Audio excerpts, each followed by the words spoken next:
سلام بچه‌های گلم. امروز میخوایم یه چیزی درست کنیم. نیاز به کش داریم، مقوا و بادکنک و قیچی و خورده کاغذ. خب بریم که درستش کنیم. بچه‌های گلم شما میتونید از هر رنگی که دوست دارید استفاده کنید. من از رنگ سبز دوست داشتم و از سبز استفاده کردم. خب از وسط نصفش میکنیم بچه‌ها، از وسط نصفش میکنیم. بعداً قسمت بالاییشو ما میخوایم.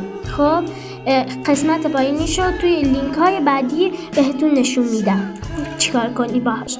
خب این نشون دادم بهتون. این رو میخوایم. خب الان به هر قسمتی که دوست داشتیم به مقوامون میچسبونیم. خب به مقوامون میچسبونیم. حالا یه کمی سفتش میکنیم که در نیافته. وقتی کارمون رو تموم کردیم نیاز به کش داریم. کش رو میاریم و میندازیم توش. خب شما میتونید از هر رنگی که کش دوست دارید بذارید. من از سبز بازم دوست داشتم و گذاشتم. خب یه کمی دیگه سفتش میکنیم، یه امتحانی میکنیم که خیلی خوب شد. حالا ورده کاغذا رو میذاریم توش.